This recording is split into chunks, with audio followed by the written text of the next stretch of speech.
Selanjutnya setelah kita membuat input model berupa pasang surut tadi, kita lanjut untuk membuat ini setting model flow modelnya. Jadi kita buka Mac21 flow model FM, flow model ya, bukan flow model biasa. Nah, akan lihat tampilannya seperti ini. Ada basic parameter, ada hydrodynamic parameter.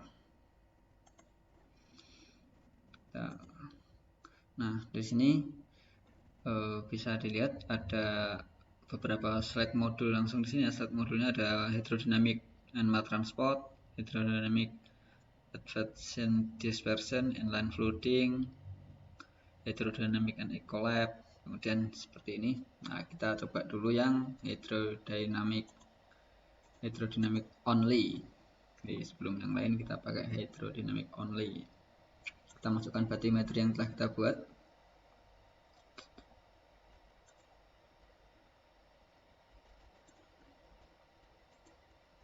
Nah, kita pakai oke, sudah sesuai. Kemudian simulation periodnya kita tadi pakai yang 2021 mulainya 00.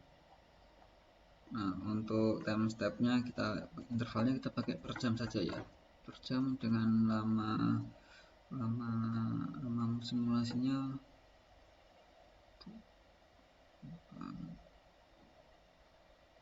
lama simulasinya 120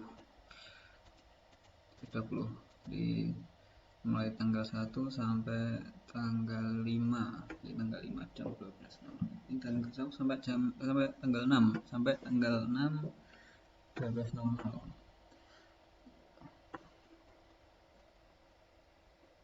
Oke, selanjutnya boundary-nya. Nah, ini otomatis ya. Ini first point dan last point ini adalah koordinat dari model kita tadi. Jadi itu adalah yang ini ya. Jadi kalau kita cek tadi koordinat pertama adalah 0,30, berarti di sekitar sini 0,30. Nah, 0,30 adalah daerah laut yang paling pertama ya. Jadi 0,30 sampai 0,249. Jadi kalau di boundary tadi, nah ini 0,30 tadi, ini 0,30 ini menunjukkan dari kolom 0 baris ke 30 sampai kolom 0 baris yang ke 249, dan ini juga sama, kolom ke 0 baris 249 dan kolom ke 249 baris ke 249 dan seterusnya.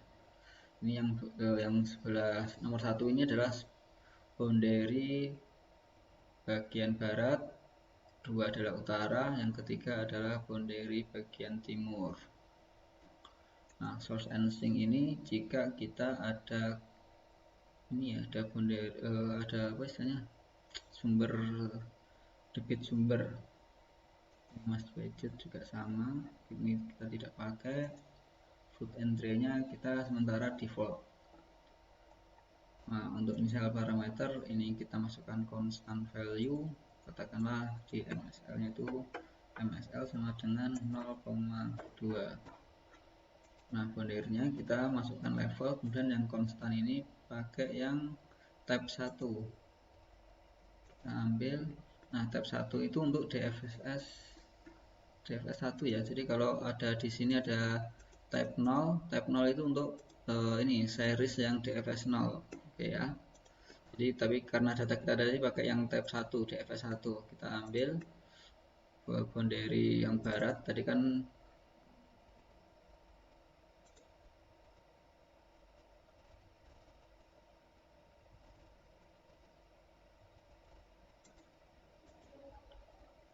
nggak ada yang error sepertinya. Kita coba cek.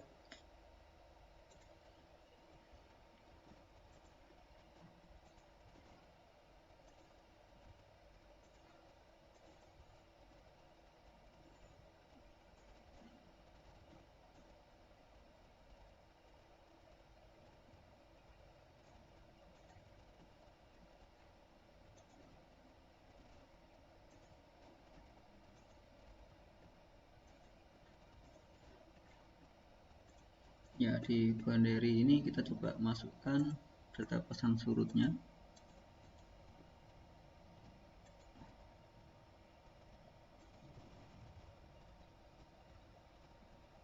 Oh iya, untuk selected periodnya tidak sama ya. Jadi karena tidak sama, dia minta yang dibuat sama.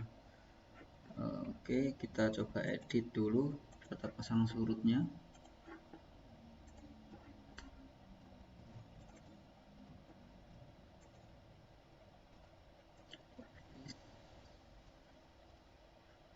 Number time of step-nya kita kurangi jadi 120. Oke,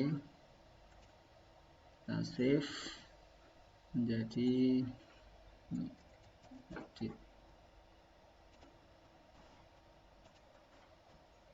Kita masukkan yang bagian barat yang sudah kita edit.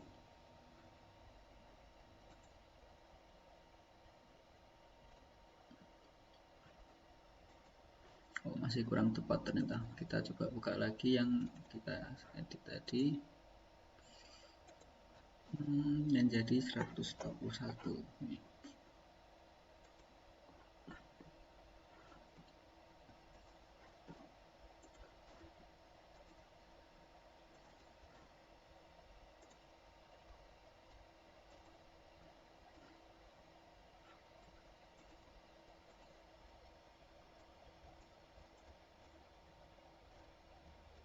Number of dimension, coba kita cek number of dimensionnya.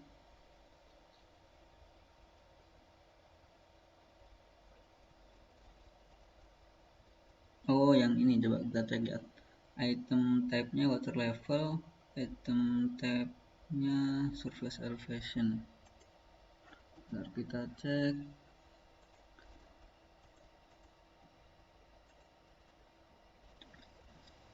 Oh, this is required. Oke.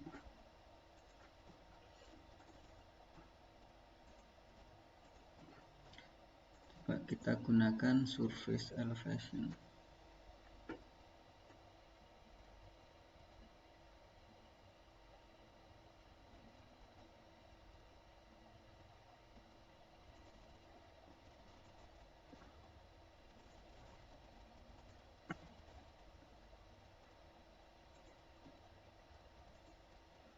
Tetap tidak bisa dimasukkan.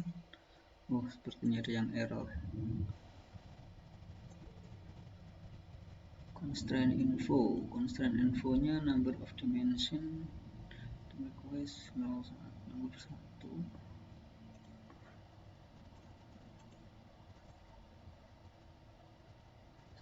Dimension periodnya 21 nomor 119.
Kita coba dulu, kita edit dulu.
Ya baik, kita tadi sepertinya ada kesalahan, jadi errornya sudah ketemu. Jadi error tadi seperti yang ini contoh error yang kita gunakan tadi ya. Nah ketika kita pilih tadi kan seperti ini, kita pilih di sini constraint infonya adalah dimensinya 1, x interval 100, dia number grid pointnya harusnya 220. Nah sedangkan di data yang kita buat tadi berdasarkan prediksi pasang surut yang kita buat tadi sepertinya ada yang tidak sinkron. Jadi seperti ini contohnya tadi yang kita buat tadi data pasang surutnya itu ya, ini prediksi tentang surut kita tadi yang sebelumnya di video sebelumnya, prediksi tentang surut yang kita buat tadi di video sebelumnya itu kita menggunakan number of point-nya 10. Nah di sini dia meminta mintanya dia di sini adalah 220. Jadi untuk yang barat itu butuh poin 220, yang timur untuk yang utara dulu, ini utara dia butuh yang 250. Untuk yang timur dia butuh grid pointnya 171. Nah sehingga di prediksi pasang surut yang kita buat tadi kita harus memasukkan poin sejumlah ini ya, grid pointnya yang sesuai dengan yang diminta dan aksis intervalnya. Nah, yang harus dibuat ada aksis interval dan grid pointnya harus sama. Jadi kalau yang tadi di boundary yang bagian barat itu 220, yang utara 250, dan yang timur 171. Nah kita ubah lagi di prediksi pasang surut yang telah kita buat tadi. Di prediksi pasang surut yang kita gunakan di boundary di video sebelumnya kita ubah. Jadi yang barat butuh 220 poin, 250 poin, dan 171 untuk yang boundary bagian timur. Kita execute, oke. Kita finish. Nah kalau kita cek, kemudian kita cek data ya. Jadi cek data, kita modify. Nah ini yang data yang telah kita buat tadi, yang ini yang terbaru. Kita coba cek. Nah teman-teman buka di edit, kemudian properties. Nah di properties ini ya ini ya ada grid time step. Jadi coba dilihat di grid time stepnya tadi, dia mintanya grid time stepnya itu harus 100 pas ini, jadi harus 100. Jadi kita samakan time stepnya, kita samakan nanti. Ini coba yang kita ya barat ya. Nah ini dia masih jumlah grid kita tadi benar 220, cuma aksis intervalnya belum 100. Jadi di data pasang surut yang kita buat tadi ini kita jadikan grid time stepnya 100. Kita save. Nah itu kita ulangi juga untuk yang boundary yang bagian barat juga sama, di edit properties, kemudian ini jadikan 100. Yang utara juga sama, propertiesnya kita jadikan ini 100. Untuk poinnya sudah sama tadi, kita save. Nah sekarang kita coba masukkan ke boundary yang ini. Jadi boundary yang utara tadi dari koordinat 030 sampai 0249, kita buka yang barat. Nah sudah berhasil. Kemudian yang utara, nah constraint-nya sudah nggak ada, sudah centang hijau semua. Kemudian yang timur, boundary timur sama, constraint-nya sudah sama ya, poinnya axis interval point sama x direction-nya sama. Oke. Kemudian source and sink kalau ada sumbernya tadi, kemudian edit kita gunakan Smagoronsky formula. Ini nanti bisa kita ubah-ubah ya, menyesuaikan. Dan kita mining number-nya menggunakan ke mining number. Untuk resistennya 32, wave radiation kita kosongi dulu, dan untuk win condition juga kosong. Nah untuk Sekarang untuk outputnya kita pilih output, water depth, wave flux, Q flux, surface elevation, U velocity, Y velocity, dan yang terakhir kita cek juga ya, dan terserah lah nanti kita cek yang mana, terserah teman-teman mau cek yang mana. Jadi current speed, current direction. Nah, dan di sini size total yang dibutuhkan untuk menyimpan data output kita. Oke, kita simpan file save as, kita simpan pakai ini setup latihan, save. Nah, kemudian kalau sudah kita run, start simulation. Oke. Nah, selanjutnya kita tunggu untuk info. Nah, di sini ada elevation to low on flood boundary. Jadi ada yang error di ini. Jadi di koordinat C2 C, K koordinatnya 249 sama 79 ini ada yang error, elevation to low on flood boundary. Jadi ini di bagian kita bisa cek nanti ya di bagian bathymetry. Nah, di bagian C249 dan 72.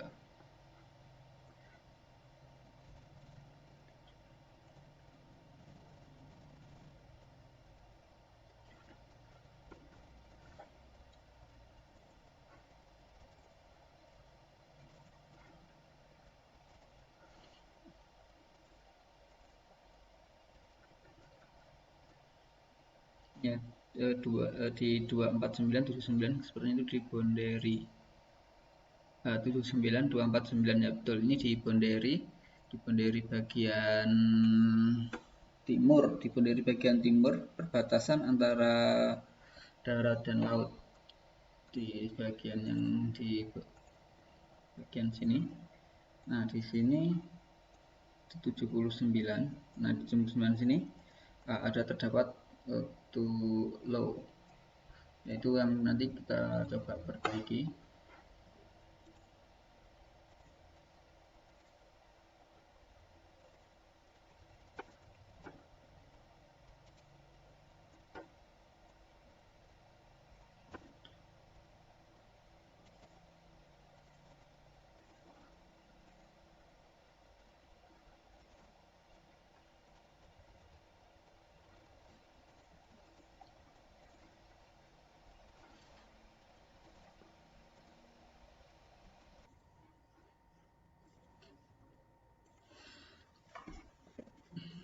Ya, baik, kita coba otak-atik lagi. Jadi ada masalah di bagian boundary. Kita coba flood and drain-nya coba kita otak-atik di sini. Kita lebih kecilkan lagi nilai flood and drain, di mana nilai flood harus tetap lebih besar dari nilai flooding depth, lebih besar dari draining depth. Nah, dan juga kita coba ini untuk edisi viskositas atau bed resistance yang kita coba ubah. Bed resistance kita coba ubah menjadi 10. Coba sekarang kita coba running. Nah, tetap ada yang error ya, coba kita cek ya. Di sini dia menunjukkan ya errornya seperti apa. Nah, dia menunjukkan bahwa di tem yang ini dia ada kecepatan arus yang sampai nih, kecepatan arusnya lebih dari 100.000. Jadi coba kita cek hasilnya, view, kita ganti outputnya current speed. Nah, kita coba time step forward. Nah, tetap ya di bagian pojok kiri ini ya, pojok kanan bawah, di bagian boundary yang sebelumnya tadi error masih terdapat ini. Nah, juga sama di bagian pojok kanan bawah boundary tadi. Nah, dan dia tiba-tiba loncat seperti ini. Nah, bisa jadi juga karena kita pakai grid yang kotak itu, bisa jadi juga karena interval, time step interval. Jadi mungkin nanti coba dicek di manual booknya tentang current number. Jadi ini hubungannya juga dengan current number dari model kita. Jadi current numbernya seperti apa nanti untuk formulasi current number yang berhubungan dengan kestabilan model. Kita coba kurangi.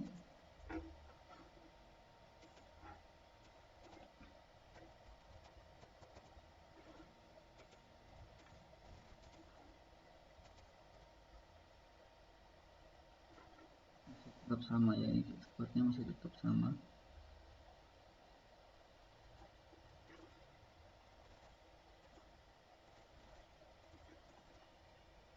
Coba kita kurangi time step-nya menjadi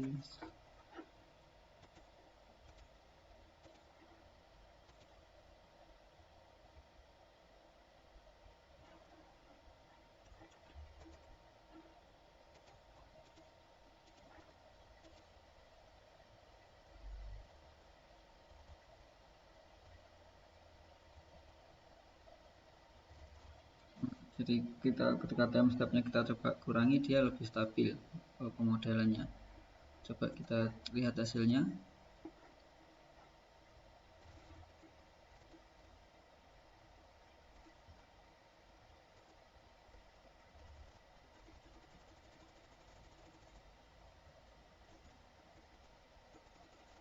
Ini pasang surutnya mulai pergerakan pasang surut ya ini.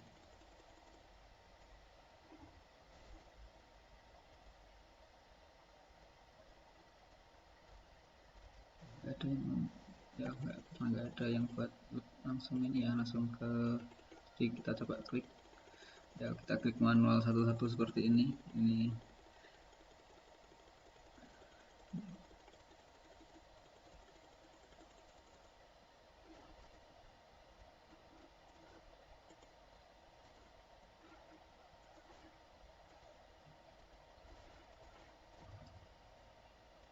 Kalau kita lihat tadi ini baru kita hanya simulasi 40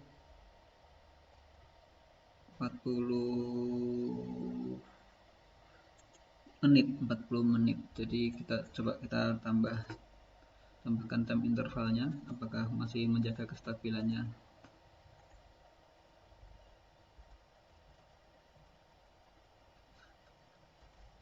Sepertinya masih stabil ya. Coba kita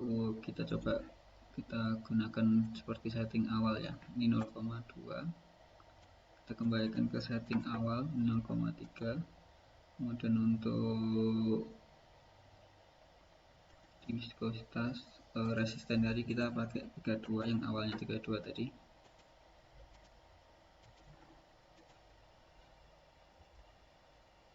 Ya, jadi kalau ini masih stabil, berarti kesalahan di awal tadi itu berhubungan dengan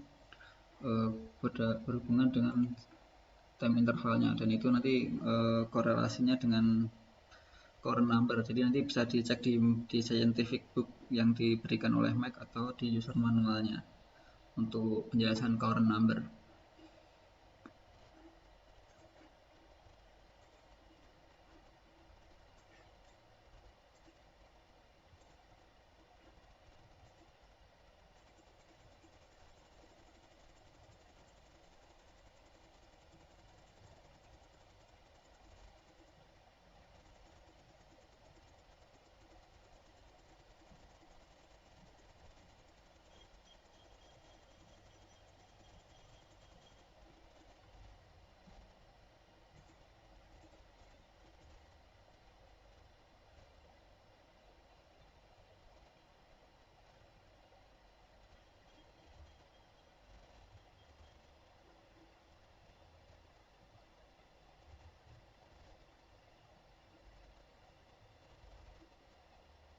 Ya, jadi seperti itu. Nanti untuk selanjutnya kita akan coba mengolah hasil, melihat hasilnya. Ini kan kita nggak bisa melihat ini vektor-vektornya, kita nggak bisa masukkan di mana vektor kecepatan arah arusnya seperti apa.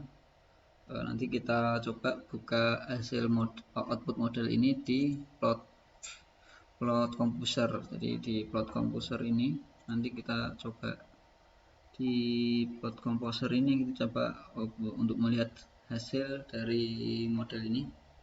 Kita bisa lihat vektor kecepatan vektor ini, vektor arusnya ke arah mana. Jadi seperti yang meresume kesalahan-kesalahan yang kita buat di awal tadi. Jadi untuk boundary ini,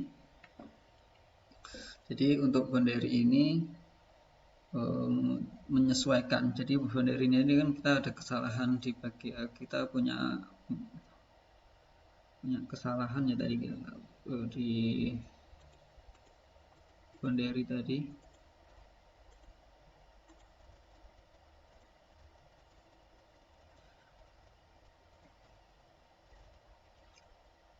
Terutama untuk bagian ini ya, di constraint ini. Jadi 220 ini adalah jumlah kotak dari jumlah grid yang di ke barat. Nanti kita harus menyesuaikan, intinya harus menyesuaikan dengan grid yang kita buat. Yang kedua, untuk kestabilan model nanti bisa dicek di Core manual book atau scientific booknya Mike untuk perhitungan Core number, faktor-faktor yang mempengaruhi kestabilan model di Core numbernya apa saja. Baik, itu saja untuk tutorial setting model ini. Silahkan dicoba. Jika ada yang kurang jelas atau pertanyaan bisa kirim di email yang saya sertakan. Terima kasih, selamat mencoba.